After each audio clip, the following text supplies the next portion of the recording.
اللهم صل على سيدنا محمد یا رب صل وسلم.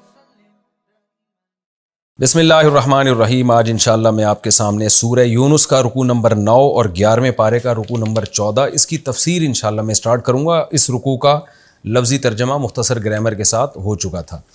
ہم تفسیر شروع کرتے ہیں. اعوذ باللہ من الشیطان الرجیم. بسم اللہ الرحمن الرحیم. فما آمن لموسیٰ الا ذریۃ من قومہ علی خوف من فرعون وملئہم ان یفتنہم. اس سے پہلے جو رکوع تھا اس میں نوح علیہ السلام کا واقعہ مختصراً بیان ہوا تھا اور پھر موسیٰ علیہ السلام کا واقعہ اللہ نے شروع کیا اور بات یہاں تک پہنچی تھی پچھلے رکوع میں کہ جادوگروں کا موسیٰ علیہ السلام سے مقابلہ ہوا اور اللہ نے جادوگروں کو شکست دی. اب قرآن کہتا ہے فما آمن لموسیٰ الا ذریۃ من قومہ. فرعونیوں نے اتنا سخت اتنا بڑا معجزہ دیکھنے کے بعد بھی حضرت موسیٰ کو جھٹلا دیا اور موسیٰ علیہ السلام پر انہی کی قوم کے لوگ ایمان لے کر آئے. لیکن وہ جو ایمان لے کر آئے وہ بھی اس خوف کے ساتھ کہ فرعون اور اس کے درباری انہیں آزمائش میں ڈال دیں گے. کیونکہ فرعونیوں کو جب پتہ چلتا کہ یہ موسیٰ پر ایمان لے کر آنے تو جس کا پتہ چلتا فرعونی اس پہ بہت ظلم کرتا. وَإِنَّ فِرْعَوْنَ لَعَالٍ فِي الْأَرْضِ. اور قرآن کہتا ہے واقعی فرعون نے زمین میں سرکشی کر رکھی تھی، غالب ہوا تھا. یعنی جو ظاہری لحاظ سے طاقت اور قوت تھی وہ فرعون کے پاس ہی تھی. وَإِنَّهُ لَمِنَ الْمُسْرِفِينَ. اور واقعی وہ حد سے تجاوز کرنے والے لوگوں میں سے تھا. اب جب بنی اسرائیل پر ظلم بڑھا ہے اور فرعونیوں نے اور زیادہ ظلم کرنا شروع کر دیا بنی اسرائیل کے ایمان لانے کے بعد، تو موسیٰ علیہ السلام نے اپنی قوم کو اللہ پہ اعتماد اور توکل کی ترغیب دی. توکل کا کیا مطلب ہوتا ہے؟ بھئی زمین کے ظاہری نقشوں کو مت دیکھو، اسباب کو مت دیکھو. اسباب تو یہی کہہ رہے ہیں کہ غلبہ بھی فرعون کا ہے، طاقت بھی فرعون کے پاس ہے، بنی اسرائیل تو انتہائی کمزور ہیں، تو ظاہر ہے یہ طاقتور تو تمہیں کھا جائیں گے. لیکن اللہ پہ اعتماد کا کیا مطلب؟ اللہ کچھ کرنے میں اسباب کا محتاج نہیں ہوتا، اللہ مدد کرے گا ہماری. وقال موسیٰ. موسیٰ نے کہا یا قومی اے میری قوم ان کنتم آمنتم باللہ. اگر تم اللہ پر ایمان رکھتے ہو فعلیہ توکلوا. تو اسی اللہ پر اعتماد کرو اگر تم اس کے فرما بردار ہو. یعنی فرما برداری کا تقاضا یہ ہے کہ تم اس کے حکم کو فالو کرو اور اس کا حکم کیا ہے کہ اس پر توکل کرو. اب یہ توکل کیسے کریں ہم اللہ پر کیسے ٹرسٹ کر لیں ہم؟ اگر اللہ نے کرنا ہوتا تو فرعون کو غلبہ کیوں دیا ہوا ہے؟ تو اس لیے پہلے بتا دیا ان کنتم آمنتم باللہ. اگر واقعی اللہ پر ایمان ہے تو جس کا حقیقت میں اللہ پر ایمان ہوتا ہے وہ اسباب کو نہیں دیکھتا، وہ خدا کو دیکھتا ہے. اس کو پتہ ہے کہ خدا ناکامی کے نقشوں میں کامیابی پیدا کر سکتا ہے. وہ مٹی سے آدم کو بنا سکتا ہے، بغیر باپ کے عیسیٰ کو پیدا کر سکتا ہے، وہ ابراہیم کو آگ میں بچا سکتا ہے. تو وہ فرعون کو اپنی طاقت اور قدرت سے تباہ کیوں نہیں کر سکتا؟ اس لیے اللہ پہ اعتماد کرو اگر تم اس پر ایمان رکھتے ہو. یعنی کوئی ظاہری لاجک تو میرے پاس بھی نہیں ہے کہ میں تمہیں تسلیاں دوں کہ یہ ہو جائے گا وہ ہو جائے گا، لیکن اللہ تو ہے نا، تو اللہ تو سب کچھ کر سکتا ہے. فقالوا. قوم نے کیا کہا؟ علی اللہ توکلنا. ہم اللہ پر توکل کرتے ہیں. اور لیکن پھر اللہ سے دعا بھی مانگی. نیک لوگوں کی ہمیشہ عادت ہوتی ہے کہ جب بھی کوئی بڑی بات زبان سے نکالتے ہیں تو پھر اللہ سے دعا بھی مانگتے ہیں کہ اللہ تو ہمیں اس پر عمل کرنے کی توفیق دے تاکہ کبر نہ ہو جائے. تو بنی اسرائیل نے بات کی ہم اللہ پہ اعتماد کرتے ہیں، پھر اللہ سے دعا بھی مانگنے لگے. ربنا اے ہمارے رب لا تجعلنا فتنہ. ہمیں تو آزمائش نہ بنا للقوم الظالمین. ان ظالم لوگوں کے لیے ہمیں اس مصیبت سے نکال دے تو. ونجنا برحمتک. اور اپنی رحمت سے ہمیں نجات دے دے من القوم الکافرین. کافر قوم سے. اب فرعون کے مظالم چونکہ شروع ہو چکے تھے، بنی اسرائیل کی عادت تھی مسجدوں میں نماز پڑھنے کی. مصر میں جب حضرت موسیٰ علیہ السلام کی حضرت یوسف علیہ السلام آباد ہوئے ہیں نا، تو حضرت یوسف کی حکومت تھی، تو ظاہر ہے عبادت گاہیں جیسے مشرکین کی ہوا کرتی تھیں تو اہل اسلام کی بھی ہوتی ہوں گی. اور پچھلی امتوں میں حکم یہ تھا کہ مسجد ہی میں نماز ہوگی، کیونکہ صحیح حدیث ہے رسول اللہ صلی اللہ علیہ وسلم نے فرمایا کہ اللہ نے مجھے پچھلے پیغمبروں پر 7 چیزوں میں فضیلت دی ہے. ان 7 چیزوں میں نبی نے ایک چیز یہ بھی بیان کی کہ جعلت لی الارض کلھا مسجدا، میرے لیے ساری زمین مسجد بنا دی گئی ہے. یعنی مسجد کے علاوہ بھی میں کہیں نماز پڑھوں گا تو نماز ہو جائے گی، گویا پوری زمین ہی اللہ نے مسجد بنا دی ہے. لیکن پچھلی امتوں میں یہ حکم نہیں تھا. تو اب کیونکہ فرعونی بڑے ظلم کر رہے تھے. وہ جب کسی کو مسجد میں جاتا ہوا دیکھ لیتا فرعون اور اس کے درباری، اس کی جو بھی ان کی خفیہ ایجنسیاں ہوں گی وہ دیکھ لیتی تو اس کو پکڑ لیتی، اس کو مارتی. تو موسیٰ علیہ السلام کو اللہ کہتے ہیں ہم نے وحی کی، وَأَوْحَيْنَا إِلَىٰ مُوسَىٰ وَأَخِيهِ، ہم نے موسیٰ اور اس کے بھائی کو وحی کی. کیا وحی کی؟ أَن تَبَوَّآ لِقَوْمِكُمَا، کہ تم دونوں ٹھکانہ بنا دو اپنی قوم کے لیے، بمصر، مصر میں، بیوتاً گھروں کو، وَاجْعَلُوا بُيُوتَكُمْ قِبْلَةً، اور اپنے گھروں ہی کو قبلہ بنا لو. یعنی گھروں میں ٹھکانہ پکڑو، زیادہ روڈوں پہ مت گھومو، گھر سے باہر مت نکلو. فتنہ ہوتا ہے تو گھر کے اندر انسان اپنے آپ کو محفوظ گمان کرتا ہے. رہا مسئلہ کہ نماز کے وقت میں مسجد کیسے جائیں، کوئی بات نہیں، کیونکہ خوف ہے تمہیں گھر میں نماز پڑھنے کی اجازت دی جاتی ہے کہ تم گھروں ہی کو قبلہ بنا لو. تو یہ خوف کے وقت تو اللہ نے اجازت دے دی ان کو، لیکن نارملی حکم یہی تھا پچھلی امتوں میں کہ مسجد ہی نماز ہوگی. تو اب گھروں کو تم نے قبلہ بنانا ہے. وَأَقِيمُوا الصَّلَاةَ، اور وہاں نماز تم نے قائم کرنی ہے، نماز چھوڑنے کی تمہیں کسی قیمت پہ اجازت نہیں ہے، اتنے خوف کے باوجود بھی. وَبَشِّرِ الْمُؤْمِنِينَ، اور مومنین کو خوشخبری دے دو. یعنی دونوں سے الگ الگ اللہ نے کہا، موسیٰ سے بھی ہارون سے بھی، کہ جو ایمان لانے والے ان کو خوشخبری سنا دو کہ عن قریب اللہ کی مدد آئے گی، ابھی تم چھپ کے نمازیں پڑھو. پھر جب فرعونی کے ظلم بہت زیادہ بڑھ گئے تو موسیٰ علیہ السلام ایک دن تنگ آ گئے، اور تنگ آ کر حضرت موسیٰ نے دعا مانگی.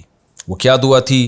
قال موسیٰ ربنا، موسیٰ نے کہا اے ہمارے رب، انک آتیت فرعون، بے شک تو نے دیا ہے فرعون کو، وملأہ، اور اس کے درباریوں کو جو سرکاری لوگ ہیں ان سب کو، زینتاً، بڑی زینت دی ہے. جب یہ روڈ پہ نکلتے ہیں لوگ بڑی حسرت سے ان کو دیکھتے ہیں، ان کے لباس کو، ان کی سواریوں کو، ان کے رہن سہن کے اسٹائل کو. آج بھی یہ اسٹائل دنیا کو تباہ کرتا ہے، گمراہ کرتا ہے. غریب آدمی کیا کرتا ہے؟ مالدار آدمی کی دولت اور عیاشی دیکھتا ہے، اس کے بھرم دیکھتا ہے اور اس کا پروٹوکول دیکھتا ہے، اور پھر اسی کو فالو کرنا شروع کر دیتا ہے. تو موسیٰ علیہ السلام نے دیکھا کہ یہ جو مصری لوگ جو ایمان نہیں لے کر آ رہے، وجہ اس کی یہ کہ سارا پروٹوکول، ساری ترقی تو فرعونیوں کے پاس ہے، اور جو ایمان لانے والے لوگ ہیں وہ تو مسکین اور غریب لوگ ہیں. تو یہ دولت ہے جو رکاوٹ بن رہی ہے دین کی طرف آنے میں. آج بھی لوگ ترقی یافتہ قوموں کو دیکھتے ہیں نا، کہ اگر زنا بری چیز ہے تو انگریز کیوں کرتے ہیں، والدین کو اولڈ ہاؤس میں جمع کرانا بری چیز ہے تو ترقی یافتہ قومیں انگریز کیوں کرتی ہیں. نماز چھوڑنا اگر بری چیز ہے تو انگریز تو سارے نماز چھوڑتے ہیں، تو پڑھتے ہی نہیں نماز. اللہ رسول پر ایمان اگر اتنا ضروری ہے تو جاپانی اور جیپنیز کیوں ایمان نہیں لے کر آ گئے، فرانسیسی کیوں ایمان نہیں لے کر آ گئے، حالانکہ تو دنیا کی بڑی ترقی یافتہ قومیں ہیں. تو یہ انسان کی ایک قسم کی فطرت ہے کہ وہ اپنے سے اعلیٰ لوگوں کو فالو کرتا ہے، اگرچہ اس کو یقین کیوں نہ ہو جائے کہ یہ اعلیٰ لوگ غلط دین پر ہیں. یہی کام فرعون کے ساتھ ہو رہا تھا اور بنی اسرائیل کے ساتھ ہو رہا تھا. اس لیے موسیٰ علیہ السلام نے دعا مانگی، اے میرے رب، اے ہمارے رب، تو نے فرعون اور اس کے درباریوں کو دنیا میں زینت کا مطلب ایک خوشنما زندگی اور مال دیا ہے دنیا میں. اے ہمارے رب، لیضلوا عن سبیلک، یہ اس لیے ہے تاکہ یہ لوگوں کو گمراہ کریں. اس مال سے اور زینت سے یہ تباہ کر رہے ہیں لوگوں کو. تو نے کیا کرنا ہے؟ ربنا اطمس علی اموالہم، اے اللہ ان کے مالوں کو نیست و نابود کر دے. واشدد علی قلوبہم، دوسری بات یہ کہ تیرا قاعدہ یہ ہے کہ جب بھی کوئی موت سے پہلے ایمان لے آتا ہے تو معاف کر دیتا ہے. لیکن فرعونی نے اتنے ظلم کیے ہیں کہ اگر یہ ایمان لے آیا تو یہ جو بنی اسرائیل کا اس نے خون کیا اور عذاب میں ڈالا ہوا ہے ان کو، تو معاف کر دے گا، لیکن ہمارے انتقام کے جذبے کی تسکین نہیں ہوگی. تو نے بڑی مہلت دی ہے فرعون کو، اب ایمان لے آئے، اب ایمان لے آئے، لیکن یہ نہیں لے کر آیا. تو اب میں تجھ سے گزارش کرتا ہوں کہ تو اس کے دل پر ایسی مہر لگا دے کہ اب یہ ایمان لانے کی اس کو توفیق ملے ہی نہیں، اب جہنم اس کا مقدر بن جائے، تاکہ اس کو سزا تو ملے جو کچھ یہ دنیا میں کر رہا ہے. تو واشدد علی قلوبہم، ان کے دلوں پر مہر لگا دے. فلا یؤمنوا، پھر یہ ایمان ہی نہ لے کر آئیں. حتی یروا العذاب العلیم، جب تک کہ دردناک عذاب نہ دیکھ لیں. اور ظاہر عذاب دیکھنے کے بعد ایمان کا فائدہ نہیں ہوتا. تو یعنی موسیٰ علیہ السلام دو بد دعائیں کر رہے ہیں کہ اس کے مال کو تباہ کر دے اور جہنم اس کا مقدر بنا دے. اب مجھے یہ شوق نہیں ہے کہ فرعونی مسلمان ہو جائیں، پہلے تو میری چاہت تھی کہ یہ ایمان لے آئے، اب میری چاہت ہے کہ ایمان نہ لے کر آئے، اس سے ہمیں تو نجات دے، اس کو تباہ و برباد کر دے. تو موسیٰ علیہ السلام نے یہ جو بد دعا دی نا، دیکھنے میں تو بد دعا لگ رہی ہے، پیغمبر تو بڑے رحم دل ہوتے ہیں، لیکن یہ بد دعا اصل میں ان لوگوں کو بچانے کے لیے جن کو فرعون گمراہ کر رہا ہے. اور بعض لوگ اس پر یہ بھی اشکال کرتے ہیں کہ موسیٰ علیہ الصلوۃ والسلام جو تھے وہ اتنی بد دعا کر لیتے کہ بھئی فرعون کا مال ہلاک ہو جائے، کیونکہ اس مال کی وجہ سے لوگ گمراہ ہو رہے ہیں، تو مال ہلاک ہوگا تو لوگ بھی گمراہی سے بچیں گے. تو یہ بد دعا کرنے کی کیا ضرورت تھی کہ فرعون کے دل پہ مہر لگ جائے اور اس کو ایمان کی توفیق ہی نہ ملے. تو دیکھیں پیغمبر کوئی بھی ناقص نہیں ہوتے، پیغمبر اخلاق کے سب سے اعلیٰ معیار پر ہوتے ہیں. ظالم کے خلاف ایک خاص درجے میں جا کے ایک خاص جب اس کا ظلم بڑھتا ہے تو اس ظالم سے نفرت کا پیدا ہو جانا یہ بھی آپ کے اچھے اخلاق کی ایک دلیل ہے. آج بعض لوگ بڑے براڈ مائنڈڈ بنتے ہیں کہ ظالم سے کبھی نفرت نہ کرو اور ظالم سے ہمیشہ اس کے لیے اچھا جذبہ رکھو. یہ ڈائلاگ کہنے کی حد تک تو ٹھیک ہیں، لیکن پریکٹیکل لائف میں ایسا نہیں ہوتا. آپ جیسے ظالم کے ظلم سے نفرت کرتے ہیں، اصولی طور پر تو یہی بات درست ہے کہ ظالم کے ظلم سے نفرت کرو، ظالم سے نہیں کرو. ہو سکتا ہے اس میں کوئی خوبی بھی ہو، لیکن جب ظلم حد سے بڑھتا ہے اور ایک آدمی کی خامیاں خوبیوں پر غالب آ جاتی ہیں اور خوبیاں نہ ہونے کے برابر رہ جاتی ہیں، تو اس کے ظلم سے نفرت کی وجہ سے عین ظالم سے بھی نفرت ہوگی آپ کو. اور پھر آپ کے لیے آپ کا اس کے خلاف بد دعائیں کرنا یہ عین فطرت کی دلیل ہے، عین اس کی دلیل ہے کہ آپ بااخلاق ہیں. تو موسیٰ علیہ السلام میں غیرت تھی، حمیت تھی، اپنی قوم پہ ظلم ہوتا دیکھ رہے تھے نا، کس طرح سے فرعون نے کتنے لوگوں کو کاٹ دیا تھا، کیسے بچوں کو ماؤں کی گودوں سے چھین کے ذبح کر رہا تھا، اور کیسے بنی اسرائیل کو ایمان سے روک رہا تھا، اور اس کی وجہ سے اور بھی بہت سے لوگ ایمان نہیں لے کر آ رہے تھے. تو ایسے موقع پہ موسیٰ علیہ السلام کے دل میں فرعون کی نفرت کے جذبات پیدا ہو جانا یہ بالکل نیچرل ہے، اور یہ فطرت سلیمہ پر قائم ہونے کی دلیل ہے. کیونکہ وہ جانتے تھے کہ اللہ غفور الرحیم ہے، ایسا نہ ہو فرعون نے موت سے 2 دن پہلے ایمان لے آئے اور اللہ سب کچھ بخش دے. تو جہاں اللہ انتقام لینا چاہتا ہے، ہم بھی چاہتے ہیں کہ انتقام لیا جائے اس سے. تو جیسے اللہ عزیز ذو انتقام ہے، تو ہم بھی چاہتے ہیں کہ اللہ انتقام لے فرعون سے. تو اور اپنے قاعدے کو بنیاد بنا کے اللہ کہیں بخش نہ دے فرعون کو. اس لیے موسیٰ علیہ السلام نے یہ دعا نہیں مانگی کہ اللہ یہ ایمان لے بھی آئے تو اس کو بخشنا نہیں، کیونکہ پتہ تھا موسیٰ علیہ السلام کو کہ اللہ کا وعدہ سچا ہے، ایمان لائے گا تو اللہ تو لازمی بخشیں گے. یہ تو اللہ سے کہلوائے نہیں جا سکتا کہ فرعون ایمان بھی لے آئے اور پھر بھی بخشش نہ ہو. اس پہ تو اللہ مانے گا نہیں، کیونکہ اللہ کا اٹل فیصلہ ہے، جو بھی عذاب دیکھنے سے پہلے ایمان لے آئے گا، موت کے غرغرے سے پہلے ایمان لے آئے گا، کتنا بڑا کافر کیوں نہ ہو اللہ اس نے بخشنا ہے.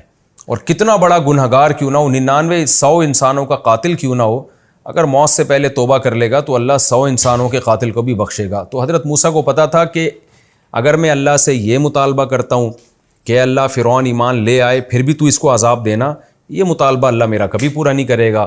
ہاں یہ مطالبہ میں کر سکتا ہوں کہ ایمان کی توفیق ہی نہ دے اس کو. تو اس لیے موسیٰ علیہ السلام نے یہ اللہ سے دعا مانگی. قرآن کیا کہتا ہے؟ قال قد اجیبت دعوتکما، اللہ نے کہا تم دونوں کی دعا میں نے قبول کر لی ہے. اچھا، اس سے پچھلی آیت میں ذکر ہے کہ صرف موسیٰ نے دعا مانگی تھی، لیکن اگلی آیت میں اللہ کیا کہہ رہا ہے؟ اے موسیٰ اور ہارون تم دونوں کی دعا قبول کر لی. اس سے پتہ چلتا ہے دعا موسیٰ نے مانگی تھی، مگر اس پر آمین حضرت ہارون علیہ السلام نے بھی کیا تھا، آمین کہا تھا، تو وہ حضرت موسیٰ کی بھی دعا بن گئی. اس لیے قرآن ان کو دونوں کی دعا کہہ رہا ہے. یا حضرت ہارون اس پہ راضی بھی تھے، دعا موسیٰ نے مانگی، حضرت ہارون اس دعا پہ راضی تھے، یا حضرت ہارون نے آمین کہا، تو اب وہ دونوں کی دعا بن گئی. اس لیے قرآن کہتا ہے تم دونوں کی دعا قبول کر لی گئی. فاستقیما، پس اب تم سیدھے راستے پہ قائم رہو اور ان لوگوں کے راستے کو فالو مت کرو جو علم نہیں رکھتے، جو جہالت کے راستے پر چل رہے ہیں. پھر کیا ہوا؟ وجاوزنا ببنی اسرائیل البحر، ہم نے بنی اسرائیل کو دریا پار کرا دیا. فاتبعہم فرعون، فرعون نے ان کا پیچھا کیا. وجنودہ، اور فرعون کے لشکروں نے بھی. جند کہتے ہیں لشکر کو، جنود اس کی جمع آتی ہے. اس سے پتہ چلتا ہے ایک لشکر نہیں تھا فرعون کے ساتھ، مختلف مصر کے قبائل، مختلف قوموں، سب کو لے کے بہت سارے لشکر بنا کے جا رہا تھا وہ. یعنی ہوتا ہے نا کہ سارے جیسے بھوکے کسی پر ٹوٹتے ہیں نا کھانے کی پلیٹ پر، تو ایسے ہی جتنے مصر میں کافر لوگ تھے وہ سب کو جب پتہ چلا بنی اسرائیل بھاگ گئے تو سارے ترنے والا سمجھ کے قوم پہ ٹوٹ پڑے تھے. ایسے بدبخت لوگ تھے وہ کہ یار ایک قوم کے تم نے ہزاروں بچے مار دیے اور اس قوم پہ تم کتنا ظلم کر رہے ہو، وہ نکل رہی ہے، اس کو بھاگنے دو، دوسرا راستہ اختیار کرنے دو اس کو، وہ تمہیں تو کچھ نہیں کہہ رہے، لیکن ترنے والا سمجھ کے سارے قوم کے پیچھے بھاگے۔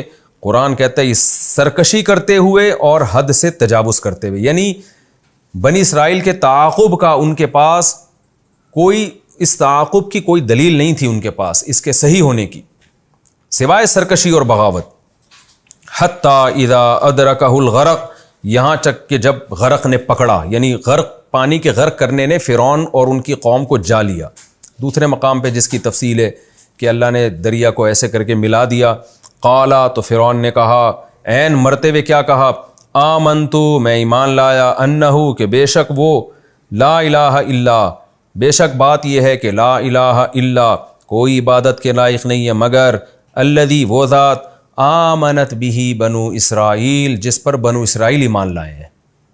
کتنا ہوشیار ہو گیا تھا کہ صرف یہ نہیں کہا کہ میں اللہ پر ایمان لے آیا یا میں گاڈ پر ایمان لے آیا۔ فرعون ایتھیسٹ تھا، فرعون کہتا تھا میں ہی رب ہوں اور کوئی رب نہیں ہے، یعنی میں تمہارا پالن ہار ہوں، میں پوری قوم کو خوراک بھی دیتا ہوں اور پوری قوم کی حفاظت بھی کرتا ہوں، تو اگر کوئی قوم کو پالنے والا ہے تو وہ تو میں ہوں۔ جیسے کہ آج کل جو سیکولر حکومتیں ہیں وہ کیا کہتی ہیں کہ ملک چلانے والے ہم ہیں جو ڈسٹریبیوٹ کر رہے ہیں رزق کو، اور ہم لوگوں کی تنخواہیں دے رہے ہیں، لہذا ان میں جو ان کے جو رعایا ہوتی ہے وہ اپنے آپ کو سن آف نیشن کہتے ہیں، کہ ہم قوم کے بیٹے ہیں، تو کنٹری کے بیٹے ہیں ہم، تو وہ کنٹری کے ساتھ وفا کو سمجھتے ہیں کہ عین ایمان ہے۔ وفا کنٹری کے ساتھ بھی کرنی چاہیے، لیکن سب سے پہلے تو خدا ہے نا۔ تو یہ تصور فرعون نے دیا تھا کہ بھئی میں قوم کا سربراہ ہوں تو میں ہی تمہارا باپ ہوں، میں ہی تمہارا خدا ہوں۔ لیکن آج ایسا ہوشیار ہو گیا کہ کیا کہتا ہے کہ میں گاڈ پر ایمان نہیں لے کر آیا، بلکہ اس خدا کا بالکل واضح اس کی تعیین کر کے کہہ رہا ہے کہ اس خدا پر ایمان لایا جس پر بنو اسرائیل جو میری غلام قوم ہے وہ ایمان لے کر آئے ہیں۔ وَأَنَا مِنَ الْمُسْلِمِينَ، اور میں بھی فرما بردار لوگوں میں سے ہوں۔ لیکن اب ایمان کا دروازہ بند ہو گیا تھا، موسیٰ علیہ السلام کی دعا قبول ہو گئی تھی کہ غرق ہونے سے پہلے ایمان نہیں لے کر آئے گا، اور ظاہر ہے غرق ہونے کے بعد ایمان قبول نہیں ہے۔ آنا، اللہ نے کہا اب، کیا اب، وَقَدْ عَصَيْتَ قَبْلُ، حالانکہ اس سے پہلے تو نافرمانی کرتا رہا ہے، اب اس تیرے جملے کا کوئی اعتبار نہیں ہے۔ وَكُنْتَ مِنَ الْمُفْسِدِينَ، اور تو فساد مچانے والوں میں سے تھا۔ فَالْيَوْمَ، آج کے دن، نُنَجِّيكَ بِبَدَنِكَ، ہم تیرے جسم کو نجات دے دیں گے، اس پانی سے نکالیں گے، یعنی تجھے دگنا عذاب ہوگا، ایک آخرت کا تو ہوگا ہی، لیکن ایک تو عبرت کا نشان بنے گا تیری لاش قیامت تک آنے والے لوگوں کے لیے۔ لِتَكُونَ لِمَنْ خَلْفَكَ آیا، تیری جسم کو ہم نکال لیں گے تاکہ تو بعد والوں کے لیے ایک نشانی بن جائے، ہر اس شخص کے لیے جو تیرے بعد آنے والا ہے، مرد ہو یا عورت ہو، نشانی بن جائے کہ زمین پر کیسا روب اور کیسا دبدبا تھا اس شخص کا، کتنی مہلت دی اللہ نے اس شخص کو، لیکن دیکھو اتنا بڑا بادشاہ کیسے موت کے جھٹکے سے وہ تباہ و برباد ہوا۔ وَإِنَّ كَثِيرًا مِّنَ النَّاسِ، اور بے شک بہت سارے لوگ، عن آیاتنا لغافلون، ہماری نشانیوں سے غافل ہیں۔ واقعی بہت سارے لوگ اللہ کی نشانیوں سے غافل ہیں، خاص طور پر آج جو ایجوکیشن کی فیلڈ سے تعلق رکھنے والے لوگ ہیں نا، جو اللہ کی نشانیاں سب سے زیادہ دیکھتے ہیں، وہی سب سے زیادہ اللہ کی نشانیوں سے غافل ہیں۔ تو یہ رکوع بھی ہمارا کمپلیٹ ہوا، اس کا خلاصہ میں مختصر لفظوں میں بیان کر دیتا ہوں۔ اللہ تعالیٰ نے سب سے پہلے موسیٰ علیہ السلام کی قوم کی قسم پرسی بیان کی اس رکوع میں، کہ فرعون کے خوف سے ایمان لے کر آئے تھے، اور موسیٰ علیہ السلام نے اپنی قوم سے کہا کہ اللہ پہ اعتماد کرو، توکل کرو۔ ہمیں اس میں کیا سبق ملتا ہے؟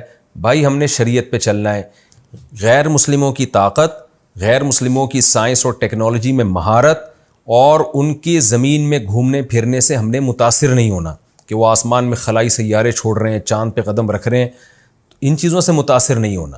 ہاں ٹیکنالوجی میں تو ہم نے بھی آگے بڑھنا ہے، وہ تو اللہ اور رسول کا حکم ہے، اس کے الگ دلائل ہیں، لیکن اس کی وجہ سے حق کے راستے کو نہیں چھوڑنا۔ تو اور کوئی آزمائشیں آئیں تو کیا کرنا ہے؟ وہی جو موسیٰ علیہ السلام نے قوم سے کہا تھا، بھئی اللہ پر ایمان ہے تو اس پر اعتماد کرو نا۔ اگر سب کچھ ظاہری اسباب سے ہی ہونا ہے تو پھر اللہ کا کیا مطلب ہے؟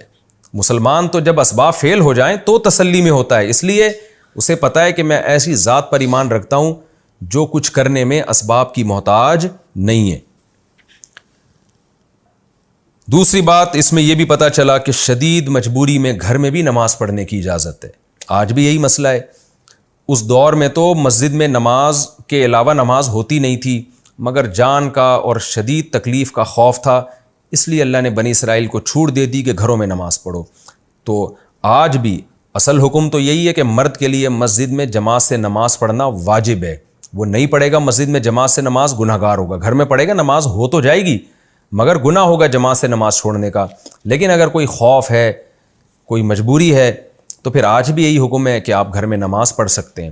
غیر مسلم ممالک میں جہاں مسلمانوں پہ ظلم ہو رہا ہے، جیسے ہندوستان میں بہت ظلم کی خبریں آتی ہیں اہل اسلام پر، تو ایسی شدید مجبوری میں جان بچانے کے لیے ان کو بھی جہاں مجبوری ہوگی وہاں ان کو گھر میں نماز کی اجازت دی جائے گی، لیکن نماز چھوڑنے کی کسی قیمت پہ اجازت نہیں ہے۔ اس آیت سے بھی پتہ چلتا ہے کہ اتنی اللہ کی نظر میں اہمیت ہے، اللہ نے کہا کوئی بات نہیں، گھر میں چھپ کے نماز پڑھ لو۔ یہی حکم ان غیر مسلموں کا ہے جو چھپ کے ایمان لاتے ہیں۔ انہیں یہ خطرہ ہوتا ہے کہ اگر ہم اپنے ایمان کو ظاہر کریں گے تو ہمارے ماں باپ ہمیں ٹارچر کریں گے۔ میں نے بتایا تھا نا، انڈیا میں کئی لڑکیاں ایسی ہیں جو گھروں کے اندر ہی مسلمان ہو گئی ہیں، اور امریکہ میں، یورپ میں آپ ایمان لے آئیں کوئی ٹینشن نہیں ہے، انہوں نے واقعی مذہبی آزادی دی ہے، بلکہ وہ آپ کو سپورٹ کرتے ہیں۔ یو ایس اے میں آپ مسلمان ہو جائیں، آپ کو کوئی دھمکی دے گا، آپ تھانے میں رپورٹ کروائیں، وہ تھانے والے آپ کو اٹھا کے لے جائیں گے، جو بھی دھمکی دے رہا ہے اس کو اٹھا کے لے جائیں گے۔ لیکن بعض کنٹریز ایسے ہیں جہاں آپ کو آزادی نہیں ہے، تو ہندوستان بھی انہی کنٹریز میں سے ایک ہے جہاں تک ہمیں معلومات ہیں۔ لڑکیاں مسلمان ہوتی ہیں لیکن ان کو ان کے ماں باپ ٹارچر کرتے ہیں، ان کا خاندان اور حکومت بھی تنگ کرتی ہے، جو موجودہ حکومت ہے۔ اور بھی اس طرح بعض جگہیں ایسی، پاکستان میں ہم نے دیکھا ہے کہ کسی عیسائی گھر میں عیسائی مسلمان ہو گیا، اس کے والدین ٹارچر کر رہے ہیں اس کو۔ کوئی ہندو لڑکی یا لڑکا مسلمان ہو گیا، میرے پاس کتنے یہاں پاکستان میں لڑکے آ چکے ہیں ہندو جو مسلمان ہوئے، ان کے ماں باپ نے ان کی زندگی حرام کر دی، ان کے رشتہ داروں نے قتل کی دھمکیاں تک دے رہے ہوتے ہیں، اور بعض اوقات تو قتل کر بھی دیتے ہیں۔ تو ان کے لیے بھی قرآن کا یہ حکم ہے کہ جہاں خوف ہوگا وہ اپنے ایمان کو چھپائیں اور چھپ کے نماز پڑھیں، وہ جس حد تک چھپ سکتے ہیں۔ اور اگر چھپ کے نماز پڑھنے میں بھی پکڑے جانے کا ڈر ہے اور قتل ہونے کا ڈر ہے، تو پھر جان بچانے کے لیے نماز کو مؤخر کرنے کی بھی اجازت ہے، لیکن حتی الامکان نماز کی حفاظت کی جائے گی۔ وَبَشِّرِ الْمُؤْمِنِينَ، ساتھ ساتھ اللہ خوشخبریاں بھی دیتا ہے کہ یہ ٹینشن ہمیشہ نہیں رہے گی، انشاءاللہ یہ ٹینشن ختم ہو جائے گی۔ تو یہ بھی اس رکوع میں ہمیں ایک اہم بات پتہ چلی۔ اور تیسری اہم بات کیا پتہ چلی کہ شدید مجبوری میں بد دعا دینا بھی جائز ہے۔ یہ جو بعض لوگوں نے ایسا دین کا کانسیپٹ بنا لیا ہے نا کہ ظالم کے خلاف کبھی بد دعا ہی نہیں کر سکتے آپ، یہ غلط ہے۔ موسیٰ کلیم اللہ جیسے جلیل القدر پیغمبر سے فرعون کے خلاف بد دعا کرنا ثابت ہے۔ ہاں، بات بات پہ بد دعائیں کرنا یہ کوئی اچھا کام نہیں ہے۔ ہمارے نبی صلی اللہ علیہ وسلم نے بھی 1 مہینہ بد دعا کی تھی، بہت رعل اور زکوان ایک ظالم قبیلے تھے ان کے خلاف، تو 1 مہینہ اللہ نے بد دعا کرنے دی، لیکن پھر آپ پر پابندی لگا دی۔ اس لیے لگائی پابندی کہ ان میں بہت سے لوگوں کو ایمان کی توفیق ملے گی، تو آپ ان کے خلاف بد دعا نہ کریں، ان کا معاملہ اللہ پہ چھوڑ دیں۔ تو اس سے پتہ چلتا ہے کنٹینیو بد دعا کرتے رہنا اللہ کی نظر میں پسندیدہ کام نہیں ہے، لیکن کبھی انسان ظلم سے تنگ آ جائے تو پھر ظالم کے خلاف بد دعا کی بھی شریعت میں اجازت ہے۔ اور ایک اہم بات یہ بھی پتہ چلی کہ جب بالکل موت کا وقت ہوتا ہے نا اور انسان عالم برزخ دیکھ رہا ہوتا ہے، اس وقت توبہ قبول نہیں ہوتی۔ یہ یاد رکھیں، اگر آپ کو یقین ہے کہ میں کچھ دیر بعد مر جاؤں گا لیکن عالم برزخ ابھی آپ نے دیکھا نہیں ہے، تو بھی توبہ قبول ہوتی ہے۔ جیسے کسی شخص کو پھانسی کے پھندے پہ لے جانے والے ہیں ابھی ہم، اور اس کے ہوش و حواس سلامت ہیں، 10 منٹ بعد اس کو لٹکایا جانے والا ہے، اس کو یقین ہے کہ 10 منٹ بعد میں مر جاؤں گا، تو اس پر امت کا اجماع ہے کہ اگر اس وقت بھی وہ سچی توبہ کرے گا نا تو اللہ توبہ قبول کرے گا، کیونکہ ابھی اس نے موت کا یقین تو ہو گیا ہے لیکن موت اس نے ابھی اپنی آنکھوں سے دیکھی نہیں ہے۔ آنکھوں سے دیکھنے کا مطلب جب اس کو لٹکائیں گے اور اس کو عالم برزخ کی چیزیں نظر آنا شروع ہو جائیں گی، یعنی ایک حالت ایسی ہوتی ہے جس میں انسان زندگی اور موت کے بیچ میں ہوتا ہے۔ جیسے جب ہم سونے لگتے ہیں نا تو سوتے ہوئے ایک حالت تو ایسی ہے سونے سے پہلے ایک حالت تو ایسی ہے جس میں ہم بالکل جاگ رہے ہوتے ہیں، ایک حالت ایسی ہے جس میں ہم بالکل سو رہے ہوتے ہیں، ایک بیچ کی حالت ہوتی ہے آدھے جاگے ہوئے آدھے سوئے ہوئے، کچھ خواب کی چیزیں نظر آ رہی ہیں کچھ دنیا کی۔ تو اسی طرح جب انسان دنیا سے جانے لگتا ہے تو ایک کنڈیشن ایسی ہوتی ہے جس میں وہ مکمل زندہ ہے، ایک کنڈیشن ایسی ہے جس میں مکمل مر چکا ہے، ایک بیچ کی کنڈیشن ہوتی ہے جب وہ دنیا سے عالم برزخ کی طرف ٹرانسفر ہو رہا ہے اور برزخ کی کچھ چیزیں نظر آ رہی ہیں۔ ایسے موقع پہ توبہ قبول نہیں ہوتی۔ اسی کو حدیث میں کہا گیا ہے ان اللہ یقبل توبۃ عبدہ ما لم یغرغر، جب تک موت کا غرغرہ نہیں آتا نا، روح نکلنا نہیں شروع ہوتی، اس سے پہلے پہلے اللہ انسان کی توبہ قبول کرتے ہیں۔ تو یہ جو فرعون کی کنڈیشن تھی جب غرق ہوا ہے نا، تو غرق ہوتے ہوئے جب یہ مرنے لگا تھا اور برزخ کی چیزیں اپنی آنکھوں سے دیکھنے لگا تھا، اس وقت اس نے توبہ کی تھی، اور اس وقت اللہ کا قاعدہ ہے کہ توبہ قبول نہیں ہوتی۔ تو یہ بھی ہمیں اس سے معلوم ہوا۔ یہ ہمارا رکوع کمپلیٹ ہو گیا۔ اور چوتھی بات، فرعون کے جسم کا محفوظ ہونا، یہ بھی اسلام کا ایک معجزہ ہے، قرآن کا ایک معجزہ ہے کہ اللہ نے اس کو عبرت کا نشان بنایا ہوا ہے۔ اب ہم چلتے ہیں جی اگلے رکوع کی طرف، سورہ یونس کا رکوع نمبر 10 اور 11ویں پارے کا رکوع نمبر 15۔ تو یہ ہم اسٹارٹ کرتے ہیں۔ سب سے پہلے اس کا مختصر لفظی ترجمہ اور پھر انشاءاللہ اس کی تفسیر ہوگی۔ بسم اللہ الرحمن الرحیم۔ وَلَقَدْ بَوَّأْنَا بَنِي اسرائیل، البتہ تحقیق ہم نے ٹھکانہ دیا بنی اسرائیل کو، مبوّأ صدق، بوّأ یبوّئ ٹھکانہ دینا، مبوّأ یہ ٹھکانے کو کہتے ہیں، ٹھکانے کی جگہ یا ٹھکانہ، مصدر ہے یہ، اس کو مصدر میمی کہا جاتا ہے جو ظرف کے وزن پر ہوتا ہے یا اس میں مفعول کے وزن پر ہوتا ہے۔ تھوڑی گاڑی بات ہے، سمجھ میں آ گئی ٹھیک ہے، نہیں تو کوئی اتنا بڑا مسئلہ نہیں ہے۔ مبوّأ صدقین کا معنی سچا ٹھکانہ دیا ہم نے ان کو، تفسیر میں اس کی ڈیٹیل بتاؤں گا۔ وَرَزَقْنَاهُم مِّنَ الطَّيِّبَاتِ، اور ہم نے ان کو پاکیزہ رزق دیا، یعنی فرعون کے نجات ہونے کے بعد۔ فَمَا اخْتَلَفُوا، پس بنی اسرائیل نے اختلاف نہیں کیا، حتیٰ جاءہم العلم، یہاں تک کہ ان کے پاس علم آ چکا، یعنی بنی اسرائیل بھی فرقوں میں بٹنا شروع ہو گئے، لیکن اس میں اللہ کا قصور نہیں ہے بلکہ علم ان کے پاس آ گیا تھا، اس کے باوجود انہوں نے اختلاف کرنا شروع کر دیا، یعنی حق سے اختلاف کرنا شروع کر دیا۔ ان ربک یقضی بینہم یوم القیامہ، بے شک تیرا رب ان کے درمیان فیصلہ کرے گا قیامت کے دن، فی ما ان باتوں میں، کانوا فیہ یختلفون، جن میں یہ اختلاف کیا کرتے تھے، اللہ سب فیصلہ چکا دے گا۔ فَإِن كُنْتَ فِي شَكٍّ، پس اے محمد صلی اللہ علیہ وسلم اگر آپ ہیں شک میں، مما اس قرآن کی طرف سے، انزلنا الیک جو ہم نے آپ پہ نازل کیا، اگر آپ کو اس کے بارے میں کچھ شک ہو رہا ہے کہ اللہ جو یہ باتیں کر رہا ہے نا، موسیٰ کا واقعہ سنا رہا ہے، فرعون کا واقعہ سنا رہا ہے، نوح کا واقعہ سنا رہا ہے، آپ کو کہیں تردد پیدا ہو رہا ہے اس میں کہ پتہ نہیں اللہ ہی بتا رہا ہے یا کوئی خدا نخواستہ شیطانی تصرف تو نہیں ہے، حقیقت تو یہ کہ نبی کو کوئی شک نہیں تھا، یہ ہمیں بتانے کے لیے کہ اور آپ کو اطمینان ہو جائے۔ تو پھر کیا ہے، فَاسْأَلِ الَّذِينَ، تو اے محمد آپ سوال کریں، الذین ان لوگوں سے، یقرؤون الکتاب من قبلک جو آپ سے پہلے کتاب کی تلاوت کرتے ہیں، یعنی جو تورات اور انجیل کو پڑھتے ہیں، ذرا ان سے جا کے پوچھیں، وہ بھی تصدیق کریں گے کہ یہ بالکل ایسے ہی ہے جیسے قرآن بیان کر رہا ہے۔ خیر میں تفسیر شروع کر دیتا ہوں جذبات میں آ کے، ابھی تو ترجمہ چل رہا ہے۔ لقد جاءک الحق، اے محمد صلی اللہ علیہ وسلم تحقیق آ چکا ہے آپ کے پاس حق، من ربک، آپ کے رب کی طرف سے، فلا تکونن، آپ ہرگز نہ ہو جائیں، من الممترین، شک کرنے والے لوگوں میں سے، اصل میں تھا ممتریین، مکتسبین کی طرح، مریا شک کو کہتے ہیں۔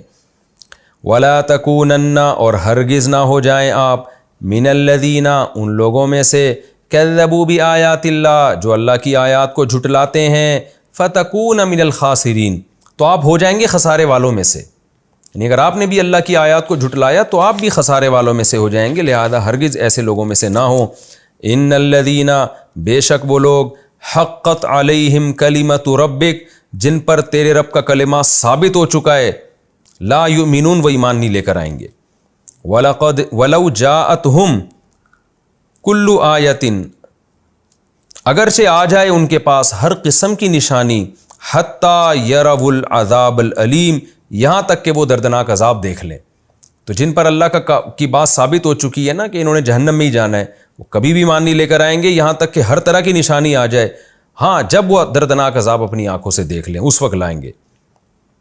فلولا کانت قریۃ، لولا کا معنی ایسا کیوں نہ ہوا، کانت قریۃ، کوئی بستی ایسی کیوں نہ ہوئی، آمنت، کہ وہ ایمان لے آتی، فنفعھا ایمانھا، پھر اس کا ایمان اس کو فائدہ پہنچا دیتا، یعنی بستیوں میں ایسا کیوں نہ ہوا کہ وہ ایمان لے آتی اور ان کا ایمان ان کو فائدہ پہنچا دیتا، یعنی ہر پیغمبر کی ہر قوم نے مخالفت کیوں کی ہے، تو ساری بستیاں ایسے ہی ہیں کہ وہ ایمان نہیں لے کر آتی اور ایمان ان کو فائدہ نہیں پہنچاتا، تو یہ گویا ایک شکوہ ہے، یہ ترجمے میں اتنی تفسیر ضروری تھی اس لیے میں نے بتا دیا۔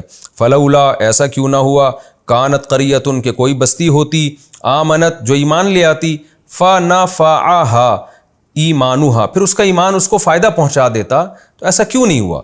الا قوم یونس سوائے یونس کی قوم کے، یونس کی قوم ایسی تھی جو واقعی ایمان لے آئی۔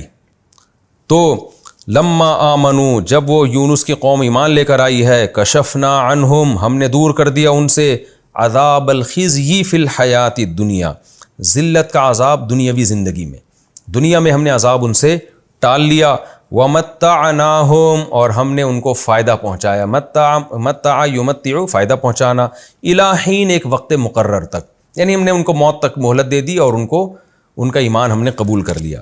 وَلَوْ شَاءَ رَبُّكَ اگر چاہتا تیرا رب، لَآمَنَ مَنْ فِي الْأَرْضِ تو ایمان لے آتا جو بھی زمین میں ہے، کلہم سب کے سب، جمیعاً سب کے سب، تیرا رب چاہتا تو کوئی بھی دنیا میں کافر نہ رہتا۔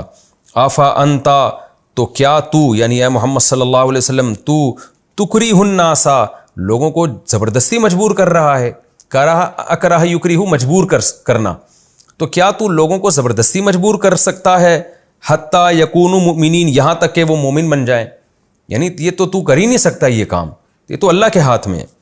وما کان لنفس اور نہیں ہے کسی نفس کے لیے یہ بات، ان تؤمنا کہ وہ ایمان لے آئے، الا باذن اللہ مگر اللہ کے حکم سے، اللہ کا حکم ہوگا تو ایمان کوئی ذات لے کر آئے گی ورنہ ایمان نہیں لائے گی وہ۔ ویجعل الرجس اور اللہ ناپاکی ڈال دیتے ہیں، رجس ناپاکی گندگی یعنی کفر کی گندگی اللہ ڈال دیتے ہیں، علی الذین ان لوگوں کے اوپر لا یعقلون جو عقل سے کام نہیں لیتے۔ قل انظروا ملا کے پڑھیں گے قل انظروا، اے نبی آپ ان سے کہہ دیجئے انظروا دیکھو، ماذا فی السماوات والارض کیا کچھ ہے آسمانوں میں اور زمین میں، ان چیزوں میں غور کرو۔ وما تغنی الآیات اور نشانیاں فائدہ نہیں پہنچاتی، والنذر اور ڈرانے والے بھی فائدہ نہیں پہنچاتے، نذیر کی جمع نذر، عن قوم ایسی قوم کو لا یؤمنون جو ایمان لانا ہی نہیں چاہتی ہے، ایسی قوم کو نہ نشانیاں فائدہ پہنچاتی ہیں نہ ڈرانے والوں کا ڈراوا فائدہ پہنچاتا ہے۔ فہل ینتظرون تو کیا یہ لوگ انتظار کر رہے ہیں، الا مثل ایام الذین خلو من قبل سوائے ان ایام کے مثل کا جو خلو کا معنی گزر چکے ہیں، من قبلہم ان سے پہلے، کیا یہ لوگ بھی کیا یہ انتظار نہیں کر رہے مگر ان ایام کا، ان جیسے ایام کا جو پہلے گزر چکے ہیں، یعنی انہی آفات کا یہ انتظار کر رہے ہیں۔ قل تو کہہ دیجئے فانتظروا تم بھی انتظار کرو، انی معکم من المنتظرین میں بھی تمہارے ساتھ انتظار کرنے والوں میں سے ہوں۔ ثم ننجی رسولنا پھر اس کے بعد ہم نجات دے دیتے ہیں اپنے پیغمبروں کو، والذین آمنوا اور ان لوگوں کو جو ایمان لائے، کذالک اس طرح سے جیسے اللہ بیان کر رہے ہیں، تفسیر میں اس کی ڈیٹیل آئے گی انشاءاللہ۔ حقا علینا ہم پر یہ بات لازم ہے، کیا ننجی المؤمنین ہم مومنین کو نجات دیں گے۔ یہ جناب سورہ یونس کا رکوع نمبر 10 اور 11ویں پارے کا رکوع نمبر 15، اس کا لفظی ترجمہ مختصر گرامر کے ساتھ ہو گیا۔ ہمارا وقت ابھی باقی ہے لیکن 5 منٹ میں پھر اس کی پورے رکوع کی تفسیر نہیں ہو سکے گی، تو انشاءاللہ ہم آج لیکچر تھوڑا 5 منٹ کم رکھ لیتے ہیں اور اگلے ایپیسوڈ میں انشاءاللہ میں اس رکوع کی تفسیر بیان کروں گا، یعنی سورہ یونس کا رکوع نمبر 10 اور 11ویں پارے کا رکوع نمبر 15، اس رکوع کا لفظی ترجمہ ہو چکا گرامر کے ساتھ۔ اگلے ایپیسوڈ میں اس رکوع کا میں انشاءاللہ اس کی تفسیر اسٹارٹ کروں گا میں آپ کے سامنے۔ اللہ تعالی ہمیں سمجھنے کی اور عمل کرنے کی توفیق عطا فرمائے۔ وما علینا الا البلاغ۔